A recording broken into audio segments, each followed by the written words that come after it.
Continuamos o noso percorrido pola historia deténdonos na Antigua Grecia, unha das máis importantes civilizacións da historia da humanidade.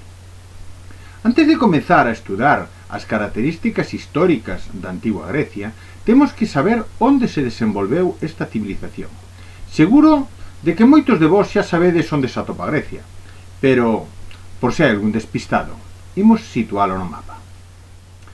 A Antigua Grecia atópase no sur de Europa e no Mediterráneo Oriental, sur da península dos Balcáns, que inclúe tamén a península do Peloponeso. Desde este lugar estendeuse polas illas dos mares Exeo e Xónico e polas costas de Asia Menor. Pero, cales son as características xeográficas deste territorio? Pois ben, en primeiro lugar, temos que saber que este é un territorio tremendamente montañoso, moi abrupto, co cal nos atopamos con estreitos vals separados por altas montañas. Debido a esa separación natural que había entre estas cidades, non se consolidou ningún estado unificado, como vimos que sucedeu en Mesopotamia ou en Exipto, senón que cada val, cada illa, formaban un estado independente. Aínda así, todos estes pequenos estados independentes pertenecían a unha mesma civilización, xa que falaban todos a mesma lingua, o grego, e adoraban os mesmos deuses. En materia económica, que consecuencias tiñan estas características xeográficas? A agricultura non tiña moita importancia debido á dificultade para poder cultivar nestas zonas tan abruptas.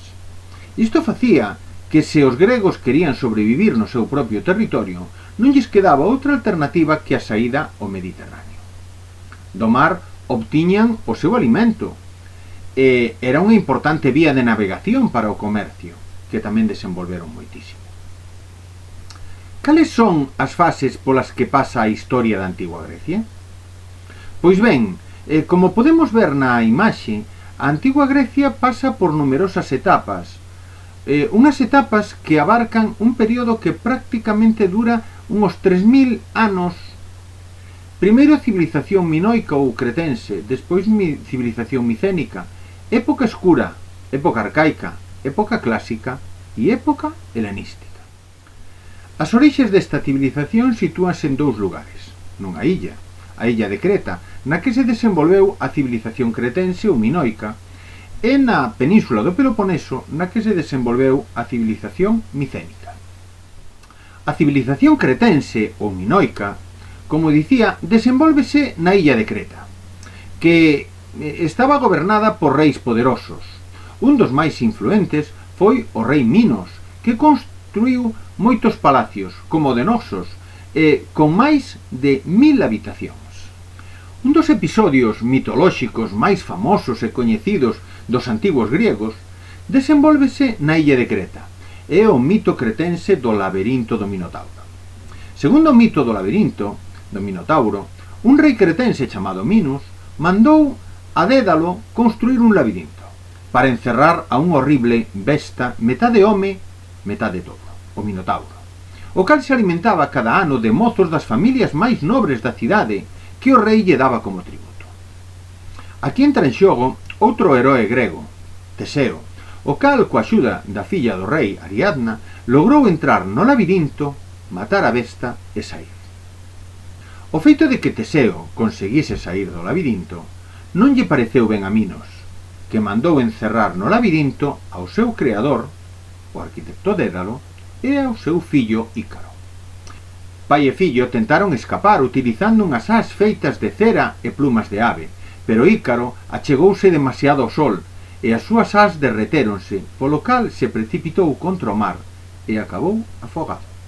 Outra das grandes civilizacións que significou a orixe de Grecia foi a micénica, que se desenvolveu na península do Peloponeso.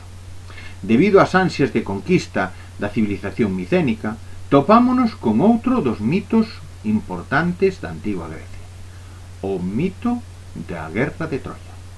Segundo o mito micénico, a Guerra de Troia ocorreu nos séculos XII a.C. e coñecémola grazas a dous libros, a Ilíada e a Odisea, escritos polo escritor grego Homero, que viviu no século VIII a.C. En Troia tiñamos a un príncipe chamado Paris, que se enamorou de Helena, que era a muller de Menelao, rei de Esparta. Paris raptou a Helena e Helena convenceu ao seu irmán, rei de Micenas, para que dirixira unha alianza grega cara a Troia e a recuperase.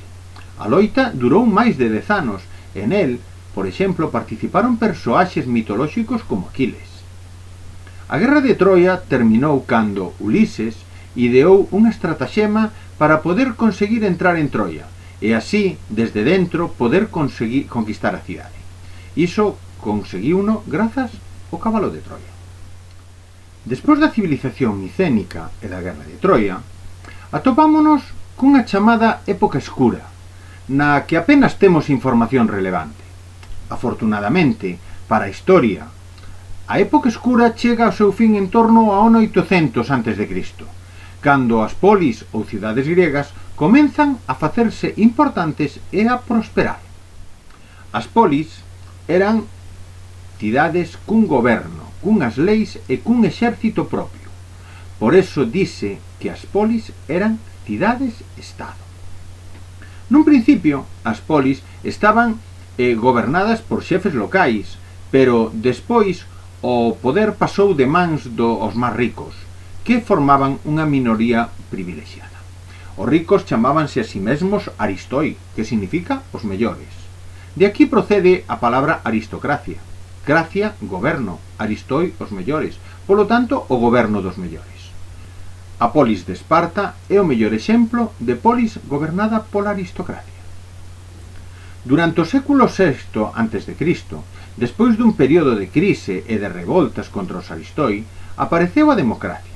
Gracia, goberno, demos, pobo. Polo tanto, o goberno do pobo. A polis de Atenas constituye o mellor exemplo de goberno democrático.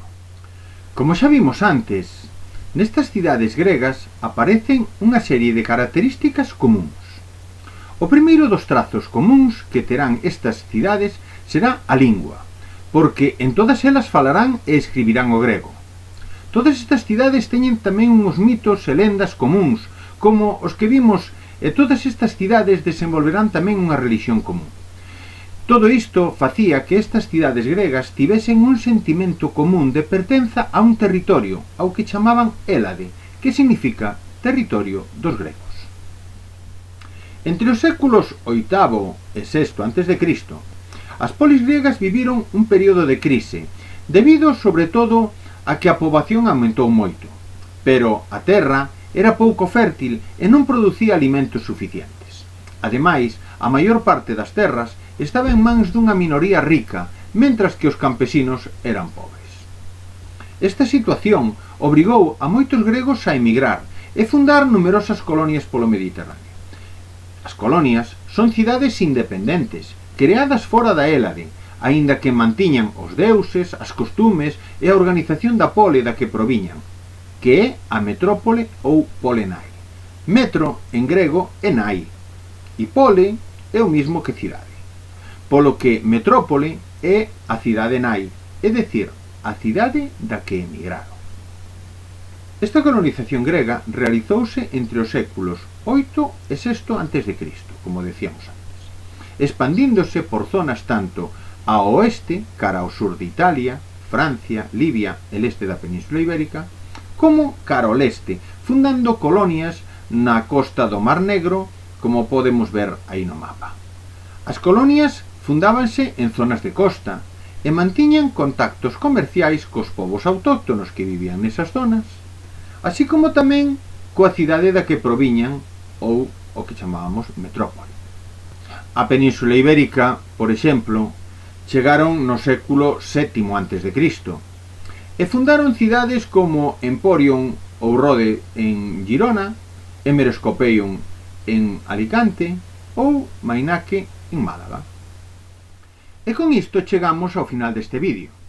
Espero que este tema vos resulte interesante e que continuedes interesándovos pola antigua Grecia nos próximos vídeos. Vémonos no seguinte vídeo.